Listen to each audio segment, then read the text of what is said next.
इस बुलेटिन के प्रस्तुतकर्ता हैं टारगेट आईएएस कोचिंग। आपकी सफलता ही हमारा लक्ष्य।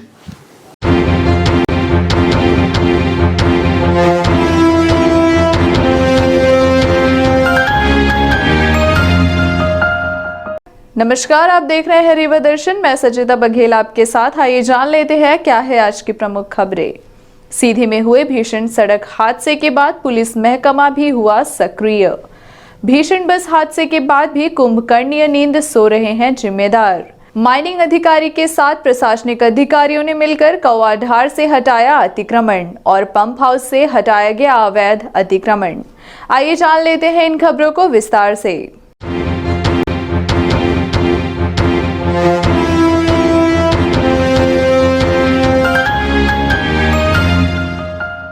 सीधी में हुए भीषण सड़क हादसे के बाद पुलिस महकमा भी हुआ सक्रिय। सीधी जिले के रामपुर नेकिन शारदापटना में भीषण हादसे में जब आधा सैकड़ा से ज्यादा यात्रियों ने अपनी जिंदगी कुर्बान कर दी, तब जाकर उसके जिम्मेदार को अपनी जिम्मेदारी का एहसास हुआ और अब लगातार अवैध तरीके से सभी नियम कायदों को ताक पर रखकर चलाने वाले वाहनों पर शिकंजा कसा जा रहा है। अब देखना यह है कि यह अभियान कब तक चलेगा। क्या इस घटना के बाद वाकई प्रशासन पूरी मुस्तैदी के साथ जुटा हुआ है या फिर महज दिखावे की कार्यवाही की जा रही है, क्योंकि इसके पहले भी इस तरह की कई घटनाएं घटित हो चुकी हैं जिनसे प्रशासन अभी तक कोई सबक नहीं सीख पाया। तो क्या अब इस घटना के बाद सब कुछ बेहतर हो जाएगा?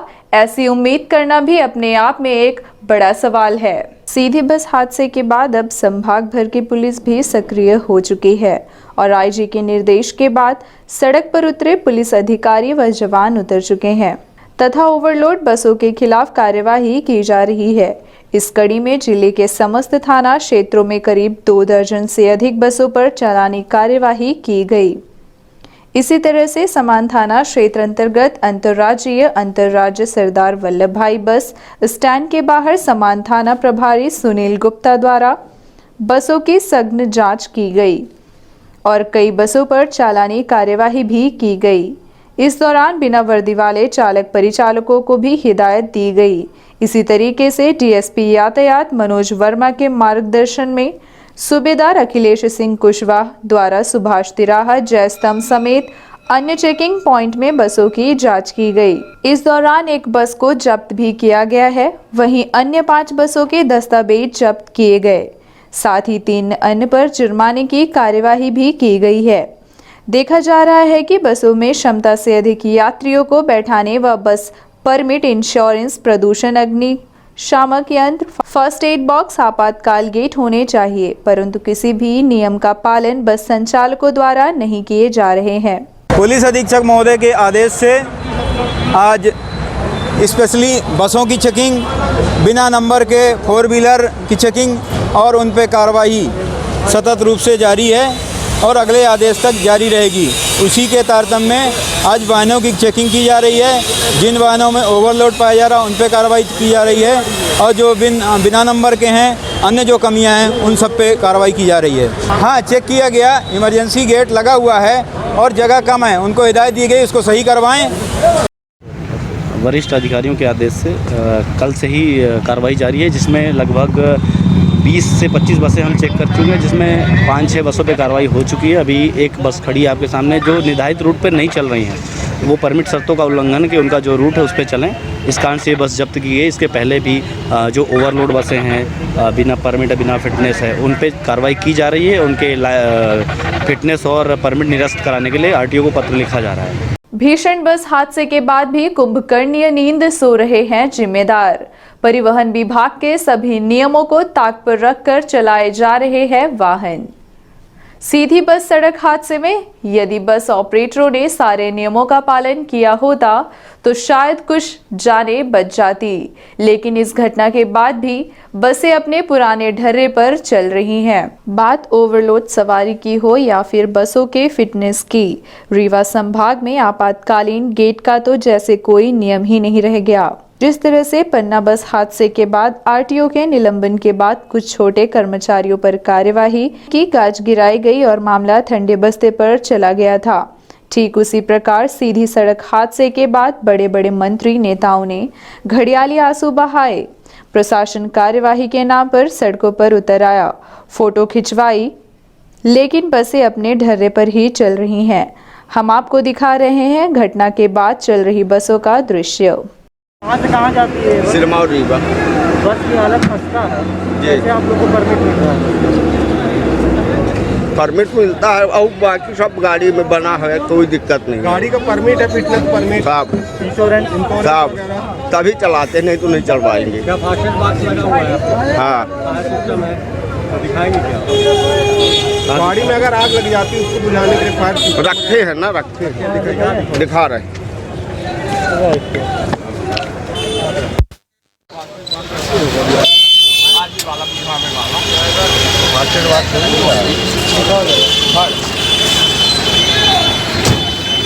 कहाँ? इधर आवा ना, जा कहाँ रहे? आया हो बस। कहाँ फास्टैग बॉक्स? हाँ है फास्टैग बॉक्स। गाड़ी में आग लग जाए ओका बुझावे के लाने हैं कुछ? हाँ वो बोतल हाँ, कहाँ है? दो थे रखा। अच्छा, कहाँ टे रख दे। गाड़ी में अगर आग लग गई तो दूसरे जगह से लेके गया? दूसरे जगह से नहीं, अबे तो दौड़ के गए हैं ना ले। दौड़ के नहीं गए, रखा रहा। अच्छा, रखा रहा, कहाँ रखा रहा? ये माल लाई जा रहा होगा ये गाड़ी। अच्छा, मतलब दूसर गाड़ी वाला ले जाते हैं, ओके गाड़ी में लग जाए आगे तो फिर ओके गाड़ी तो तुम मंगवाइया पड़ी है ना? ऐसा थोड़ी है, वो मतलब खाई तो पड़ी अपने व्यवस्था। राजू कोच कहाँ से कहाँ जाती है? सिमरिया से रीबस बेसनपुर। इस गाड़ी का फिटनेस सर्टिफिकेट है, इंश्योरेंस सब कुछ है। बस की हालत एकदम खस्ता हो रखी है। कैसे फिटनेस परमिट हो रहे हैं आप लोग? ये कब तक का फिटनेस है आपका? आप बताएं ना, आप गाड़ी चला रहे हो, आप चलाओगे गाड़ी। अरे पेंट खराब है, बाकी सब गाड़ी ओके। फिटनेस कब तक का है? कितनी से? गाड़ी में फायर सिस्टम है क्या आपके? सब कागज रखा सब कागज रखा। फायर सिस्टम है क्या आपके? फायर सिस्टम है, यही ना बिना बता रहे हैं तो बताइए। यही फायर सिस्टम इधर देखिए। फायर सिस्टम है। फायर सिस्टम है, आग बुझाने के लिए। अगर गाड़ी में आग लग जाती है तो आग बुझाने के लिए है इसमें कोई उपकरण। फास्टैग बॉक्स है? नहीं है।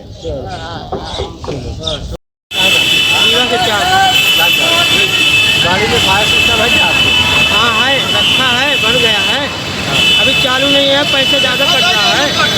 उसको भी मैसेज आ जाएगा मालिक के पास तो सही हो जाएगा। इसमें गाड़ी में क्या 3 गेट हैं बस में आपके? इमरजेंसी गेट जो होता है 4 गेट है, 4। हाँ है ना, और तो बताएंगे सीट लगी है वहाँ पे, आप सीट नहीं लगी है क्या? सीट नहीं लगी। कहाँ से कहाँ जाती है बस? ये मैयर से रीवा जाती है। कंडम हालत में है बस, आपको कैसे परमिट मिला? परमिट है बस का? परमिट भी है। कब से कब तक का है? कब से कब तक का है?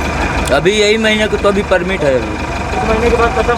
नहीं, परमिट तो है अभी इसका, इंश्योरेंस वगैरह सब पूरा कागज ओके है इसका। फास्टैग बॉक्स है क्या आपके? फास्टैग बॉक्स लगे है गाड़ी में? जी, वो लगा है। गाड़ी में अगर आग लग जाए कुछ वो हो जाए तो उसको बुझाने के लिए फायर सिस्टम है। फिर फायर सिस्टम नहीं है, फायर सिस्टम नहीं ये है ये है। एक्सपायर है? कौन सा है? वही वाला है। ये फायर उठाओ, उसको निकालो। क्या है? क्या है इसमें? तो खाली गैस है क्या उसमें? नहीं है, नहीं, खाली है। खाली रखा है। तो क्या किसकी बात है ये? चुम्बन दादा की। आरटीओ चेकिंग करती है क्या इसकी? आरटीओ का भी चेक की है इसको गाड़ी को? आरटीओ अभी पासिंग में गई थी ना, अभी फिटनेस हुआ इसका। फिटनेस हुआ है? जी फिटनेस पास है। हाँ। क्या नाम भैया? सच्चलाल पटेल, ये कहाँ से कहाँ जाती है बस? हनवाला रीवा। हनुमान रीवा जाती है। आपकी इसमें इसकी पीपीई किट है क्या? फिटिंग वगैरह परमिट वगैरह? और कब है? Fire extinguisher office? आग वगैरह लग जाए अगर गाड़ी में बुझाने के लिए रखा है, कहाँ है? वो उधर चालू है क्या उसमें? पालो तो रहा अभी। है? कहाँ हो गया? फास्टैग बॉक्स है आपके पास? ये लगा है सामने फास्टैग बॉक्स? और नहीं। फास्टैग बॉक्स जानते हो क्या होता है? नहीं मालूम, किसी को चोट लग जाए, मलहम पट्टी लगा। अच्छा ये बताइए, आपकी गाड़ी में तीसरा आकस्मिक गेट खुलता है क्या? और खोलिए उसको। खोला हो। माइनिंग अधिकारी के साथ प्रशासनिक अधिकारियों ने मिलकर कौवाढार में हटाया अतिक्रमण। जिला मुख्यालय से तकरीबन 10 किलोमीटर दूर कौवाढार गांव में अतिक्रमण हटाने की कार्यवाही की गई। कार्यवाही के दौरान तहसीलदार सहित माइनिंग अधिकारी एवं भारी पुलिस बल मौजूद रहा।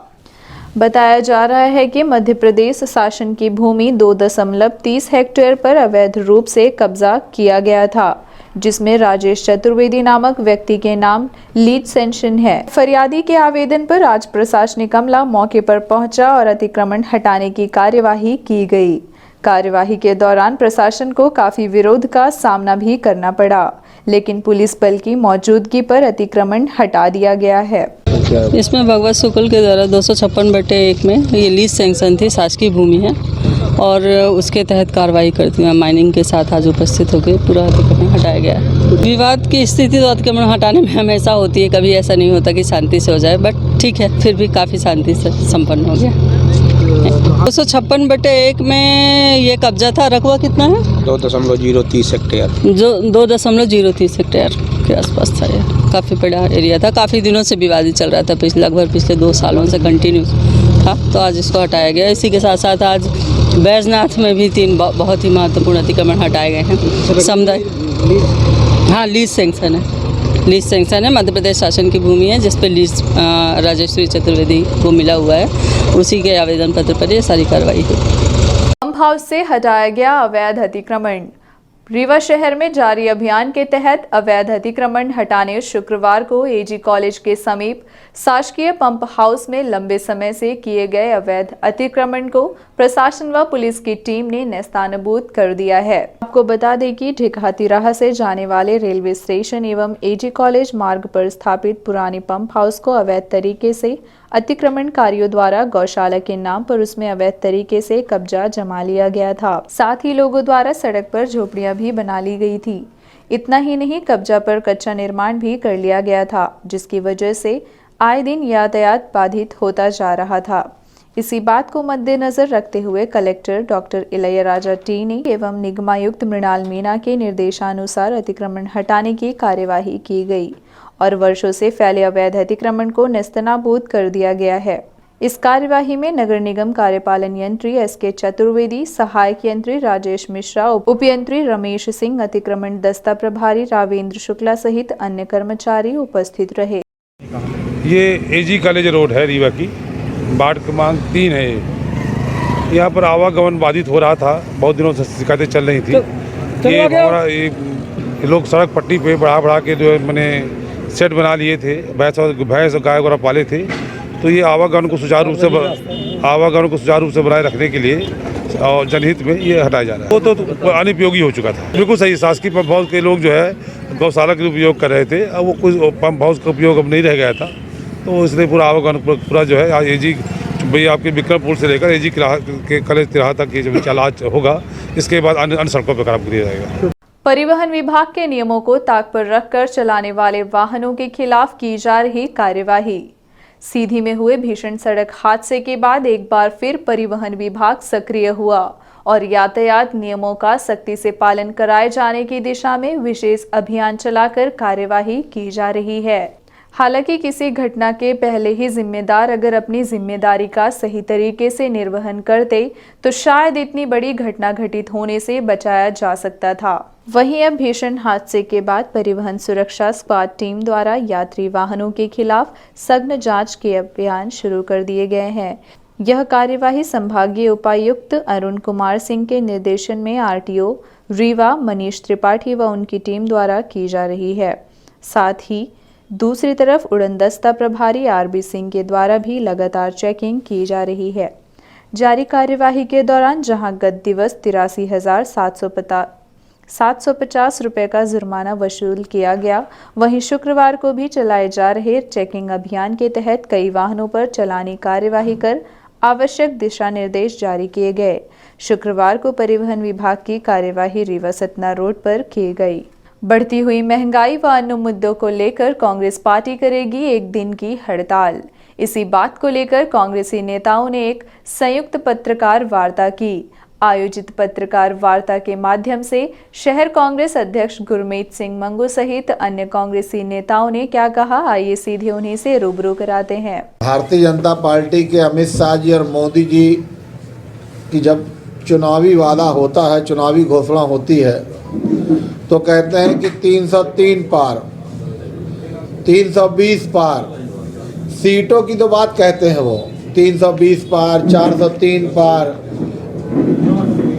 भारतीय जनता पार्टी के नेताओं से कहना चाहता हूं कि अब मध्य प्रदेश नहीं, देश के अंदर पेट्रोल 100 पार। इसका जिम्मेदार कौन है? आपने तो 320 सीटें, 340 सीटों का दावा लगातार आप सब करते हो। सत्ता की कुर्सी आपको ज़रूरी है, सीटें आपको ज़रूरी है, लेकिन इस देश की आवाम को महंगाई से निजात कौन दिलाएगा? आपने 2014 के भाषण में कहा था कि हमारी सरकार आएगी तो रामदेव बाबा और मोदी जी मिलके पेट्रोल के दाम 35 रुपये कर देंगे। वो 35 रुपये कहाँ है साहब? 35 से 100 के पार। उसी संदर्भ में आदरणीय पूर्व मुख्यमंत्री मध्य प्रदेश कांग्रेस कमेटी के अध्यक्ष आदरणीय कमलनाथ जी के मार्गदर्शन में मध्य प्रदेश बंद का ऐलान हुआ है। और कांग्रेस और गांधी के सिपाही होने के नाते और जनमानस के साथ हर समय कांग्रेस सकारात्मक रूप के साथ खड़ी रही है। चाहे देश के अंदर जब भी, चाहे आज़ादी की बात आई हो, चाहे देश के अंदर आरक्षण की बात आई हो, चाहे देश के अंदर आपातकाल आया हो, जब जब देश के अंदर व्यवस्थाएं बिगड़ी है तो कांग्रेस और कांग्रेस के सिपाही गांधी जी के सपनों को साकार करते हुए खड़े हुए हैं। उसी के संदर्भ में कल रीवा बंद का ऐलान है। आप सब साथियों से, मीडिया के भाइयों से उसमें सहयोग चाहता हूं।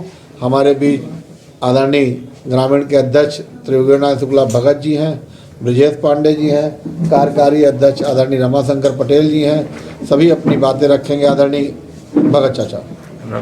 फिर भी उम्मीद ये रखता हूँ कि आप सब, जैसे कल बंद है, ये महंगाई के खिलाफ ये आमजन की समस्या है, कांग्रेस उठा रही है, लेकिन आपका सहयोग सब अपेक्षित है। जिस तरह से डीजल, पेट्रोल और गैस की महंगाई बढ़ी 2013 के बाद 2014 से कैलकुलेट करिए, 100 के पार पेट्रोल चला गया, 90 के पार डीजल चला गया। यही स्थिति जब 2013-14 के पहले इस स्थिति तक तो पहुँचे नहीं, लेकिन अंतर्राष्ट्रीय मार्केट में जब डीजल पेट्रोल का रेट, क्रूड ऑयल का रेट $108 2014 के आसपास था और 2008 में ये लगभग $147 तक गया था। मनमोहन सिंह जी की सरकार थी, उनने कितने बढ़िया ढंग से इस देश को चलाया कि 50-60 रुपए के भीतर ही डीजल पेट्रोल का रेट सिमटा रहा। आज क्रूड ऑयल 61 रुपये में है और डीजल पेट्रोल का रेट आपके सबके सामने, चाहे गैस का हो चाहे डीजल। हमारे जो पड़ोसी देश है, उन पड़ोसी देशों में 50-60 के आसपास का है डीजल पेट्रोल का रेट, लेकिन हमारे देश में सबसे ज़्यादा में। और बड़ी विसंगति है, ये कोरोना काल हो, कोरोना काल में गई गाड़ी घोड़ा वो हो गई। 2014 के पहले की स्थिति थी कि एक्साइज ड्यूटी डीजल में 3 रुपये लगती थी, आज एक्साइज ड्यूटी 33 रुपये चली गई। उसी डीजल में 33 रुपये एक्साइज ड्यूटी सरकार ले रही। मैंने डीजल पेट्रोल भर के उसमें जिस जनता ने इस सरकार को चुना कि चलिए आगे आराम मिलेगा, चाहे इनके जितने भी जुमले वादे रहे हों उनको सबको कहने की आज जरूरत नहीं, आप सब लोग उस पर जीते हैं। वही सरकार आज इस देश की जनता के खून चूस रही, उनके जेबा में डाका डाल रही है, उन्हीं से रोज वसूली कर रही है। इनको आ भी नहीं आ रही।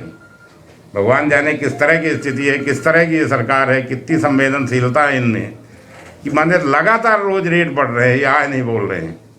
कल आप सबने पढ़ा पेपर में भी, कल परसों मोदी जी बोल रहे थे ये कांग्रेस के कारण है। बताइए देश का प्रधानमंत्री इस तरह की स्थिति में बोल रहा है, कांग्रेस के कारण है कि भाई आज हमें भी आयात 85% हो रहा है। एक चीज़ आई है सामने, ONGC जो है हमारी नेचुरल गैस, जो माने ये ऊर्जा को ढूंढती, जितना बजट मनमोहन सिंह के टाइम में था ये पेट्रोलियम प्रोडक्ट ढूंढने के लिए, उसका आधा कर दिया इनने, मोदी जी ने, और कहते हैं ये कांग्रेस का दोष है।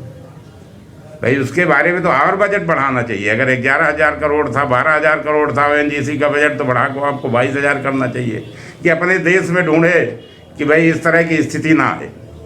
लेकिन उसका बजट आप आधा कर रहे हो, ऊपर से कर रहे हो, और फिर आप गई अंतर्राष्ट्रीय मार्केट में डीजल पेट्रोल का रेट बढ़े, तब तो बात समझ में आती है। रेट बढ़ नहीं रहा, आप रोज रेट बढ़ा रहे हैं, और ये स्थिति आ रही है कि मतलब कुछ दिन बाद ये स्थिति आ जाएगी कि आप सपोज करिए कि जनता अगर एक बार ये तय कर लेगी कि मैं डीजल पेट्रोल नहीं भराऊंगा, नहीं करूंगा कुछ इस तरह की स्थिति, ना गैस भराऊंगा, तब फिर स्थिति क्या होगी इस देश की। मेरा आप सबसे कहना है कि कांग्रेस पार्टी है साथ में, और कांग्रेस पार्टी तो आगे आ रही।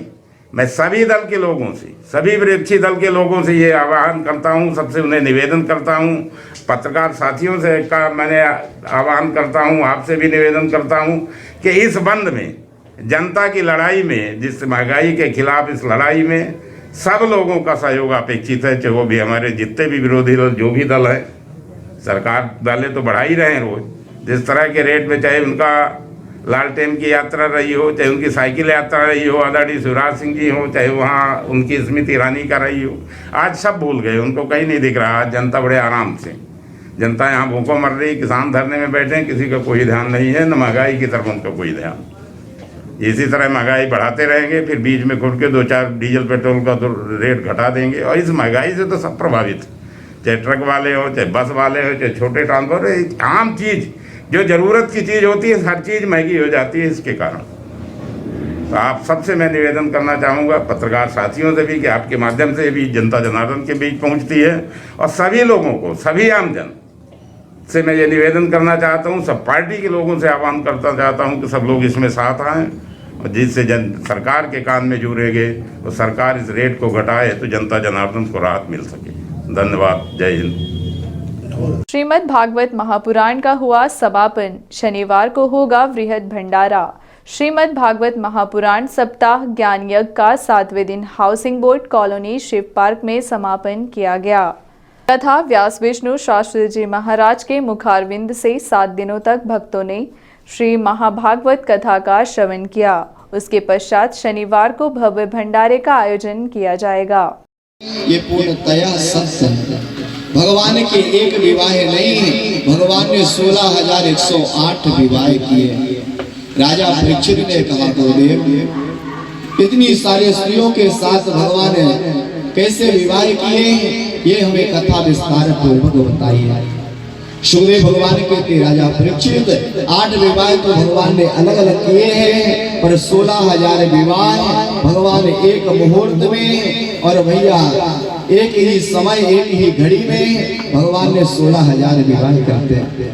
सुखदेव भगवान कहते, राजा परीक्षित एक भौमासुर नाम का दैत्य है, और एक दिन महाराज भौमासुर दैत्य ने मन में विचार किया कि कृष्ण ने 8 विवाह कर चुका, अगर कृष्ण 8 विवाह कर चुका है तो हम 20,000 विवाह करेंगे, और जब तक 20,000 कन्याएं नहीं होंगी जब तक हम विवाह ही नहीं करेंगे। तो ये भौमासुर नाम का जो दैत्य था, जहाँ भी महाराज राजाओं के साथ युद्ध करने के लिए जाता, और जिस राजा को युद्ध में ये हरा देता, वहाँ राज खजाने पृष्ठते भूम्यम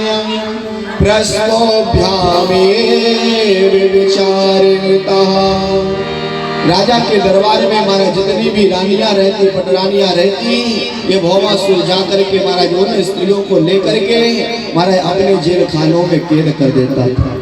इसी प्रकार करते करते महाराज इसके जेल खाने में 16,000 कन्याएं जब कैद हो गई, तब महाराज एक दिन नारद जी के मन में विचार आया, विप्रधेन सुर संत हृदय लेन मनोजय अवतार,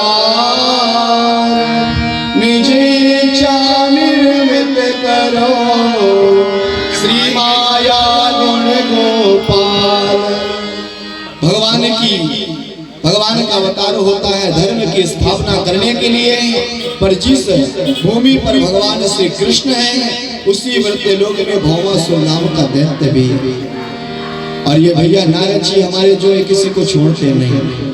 आज नारद जी ने कहा चलो भगवान की खबर लेते हैं। आज नारद जी महाराज द्वारिका में जाते हैं, बोले द्वारिकाधीश भगवान की। आज नारद ये पूर्णतया सत्य है। भगवान के एक विवाह नहीं है, भगवान ने 16,108 विवाह किए। राजा परीक्षित ने कहा गुरुदेव इतनी सारे स्त्रियों के साथ भगवान ने कैसे विवाह किए, ये हमें कथा विस्तार पूर्वक बताइए। सुखदेव भगवान कहते राजा परीक्षित 8 विवाह तो भगवान ने अलग अलग किए हैं, पर 16,000 विवाह भगवान एक मुहूर्त में और भैया एक ही समय एक ही घड़ी में भगवान ने 16,000 विवाह करते हैं। सुखदेव भगवान कहते राजा परीक्षित एक भौमासुर नाम का दैत्य है, और एक दिन महाराज भौमासुर दैत्य ने मन में विचार किया कि कृष्ण ने 8 विवाह कर चुका है, अगर कृष्ण 8 विवाह कर चुका है तो हम 20,000 विवाह करेंगे, और जब तक 20,000 कन्याएं नहीं होंगी जब तक हम विवाह ही नहीं करेंगे। तो ये भौमासुर नाम का जो दैत्य था, जहाँ भी महाराज राजाओं के साथ युद्ध करने के लिए जाता और जिस राजा को युद्ध में ये हरा देता, वहाँ राज खजाने यम पृष्ठते भूम्यम प्रस्तोभ्यामे विचारिता। राजा के दरबार में महाराज जितनी भी रानियां रहती, पटरानियां रहती, ये भौमासुर जाकर के महाराज उन स्त्रियों को लेकर के महाराज अपने जेल खानों में कैद कर देता था। इसी प्रकार करते करते महाराज इसके जेल खाने में 16,000 कन्याएं जब कैद हो गई, तब महाराज एक दिन नारद जी के मन में विचार आया, विप्रधेन सुर संत हृदय लेन मनोजय अवतार, निज इच्छा निर्मित करो श्री माया गुण गोपाल। भगवान का अवतार होता है धर्म की स्थापना करने के लिए, पर जिस भूमि पर भगवान श्री कृष्ण है उसी वृत्य लोक में भौमासुर नाम का दैत्य भी है। और ये भैया नारद जी हमारे जो है किसी को छोड़ते नहीं। आज नारद जी ने कहा चलो भगवान की खबर लेते हैं। आज नारद जी महाराज द्वारिका में जाते हैं।